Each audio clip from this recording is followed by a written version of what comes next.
이번에 미세먼지 문제를 점검하면서 정말 큰 문제라고 느끼는 것이 또 하나 발견되었습니다. 바로 이 정권의 외교 역량이 정말 형편없구나 하는 겁니다.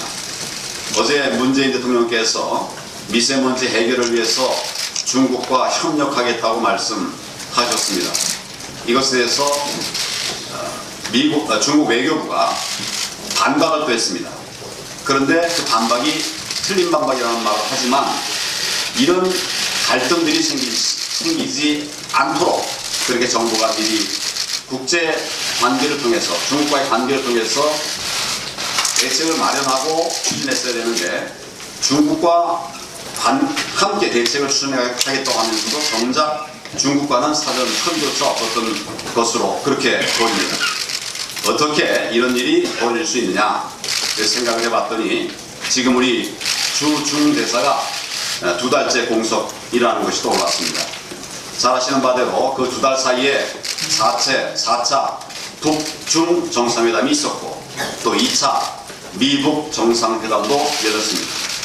우리의 운명을 바꿀 수도 있는 중요한 회담이 열리는 동안 중국에 우리 입장을 알리고 외교전을 펼칠 우리 정부의 대표조차 없었다는 이야기입니다. 이런 마당이니까 어떻게 미세먼지 외교라고 제대로 할 수 있겠습니까? 게다가 후임으로 임명된 장하성 전 정책실장은 교환교수 2번 다녀온 것 말고는 중국과 특별한 인연도 없고 또 중국어 잘 못하는 것으로 알고 있습니다. 더욱이 외교 무대는 한 번도 밟아보지 않은 눈의 한에 가깝습니다. 미북 정상회담이 결렬되면서 북중 관계가 더욱 중요해졌고 미세먼지 문제로 중국과 앞으로 다툴 일도 많아질 텐데 과연 얼마나 역할을 해낼 수 있을지 참 걱정입니다. 우리는 매우 불안한 지정학적 위치에 있습니다. 무역이 경제에 차지하는 비중이 매우 높기 때문에 외교가 국정의 성패를 좌우할 수도 있는 그런 나라입니다. 우리가 지금까지 발전의 길을 걸어올 수 있도록 있었던 것은 튼튼한 한미동맹이라고 하는 그런 외교적 토대가 있었기 때문입니다. 그런데 지금 이 정권의 외교를 보면 중국을 향해서는 한없이 불정적인 모습을 보이면서도 동맹국인 미국을 향해서는 한번 붙어보자 이런 식의 거꾸로 된 외교를 펼치고 있습니다. 미국은 물론이고 국제사회가 말리고 있는데 제재 완화와 남북 경협을 끝끝내 고집하고 있는 것은 참으로 이해하기 어려운 일입니다. 이런 식의 외교로는 한반도 평화의 길도 더 멀어질 것이고 또 국민들의 미세먼지 고통도 해결하기 어려울 것입니다. 문재인 대통령의 임기는 3년 뒤면 끝이 납니다만 그 이후에도 대한민국은 미국, 중국을 비롯한 국제사회와 계속 관계를 유지하면서 살아갈 수밖에 없다는 것을 기억해야 합니다. 정권의 이념에 매달려서 한미동맹을 무너뜨리고 불정적인 한중 관계를 만들어 놓는다면 다음 세대까지 두고두고 짐이 될 수밖에 없습니다. 대통령께서는 우리의 외교 현주소를 다시 한번 깊이 있게 살펴보시고 지금이라도 외교 전반의 틀을 전환할 것을 요구합니다. 민노총에 대해서 말씀을 드리겠습니다. 어제 민노총이 총파업을 벌였는데 다행히 참여율이 현격히 낮아서 큰 탈 없이 넘어갔습니다. 하지만 아직도 70년대식 투쟁 방식에만 매달려 있는 민노총의 모습은 참으로 씁쓸하기만 합니다.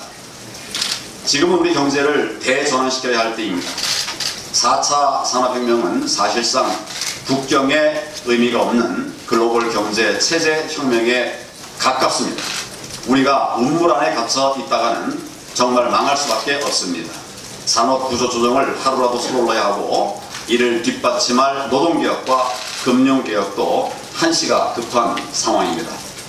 그런데도 민노총은 사실상 모든 개혁을 거부하고 있습니다. 그리고 이 정권은 민노총의 눈치만 살펴보고 있습니다.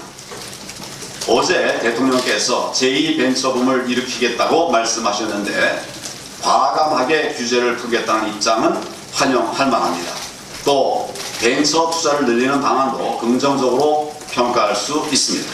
하지만 아무리 그런 정책들을 잘 추진한다고 해도 근본적으로 노동시장의 경직성과 이중구조를 풀지 않는다면 모든 것들이 한계에 부딪힐 수밖에 없습니다.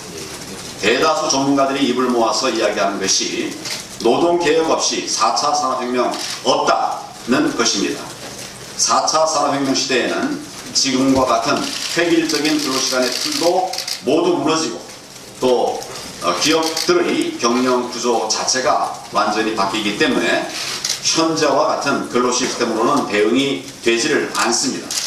그런데도 민노총은 여전히 자신들의 기득권을 깔고 앉아서 대한민국이 개혁의 길로 한 발자국도 못 나가게 붙잡고 있습니다. 이래서는 결국 우리 모두가 공멸의 길로 갈 수 있다는 것을 스스로 깨달아야 합니다.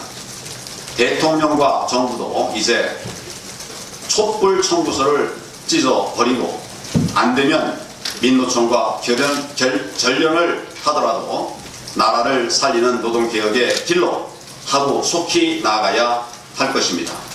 민노총의 각성과 대통령의 결단을 촉구합니다.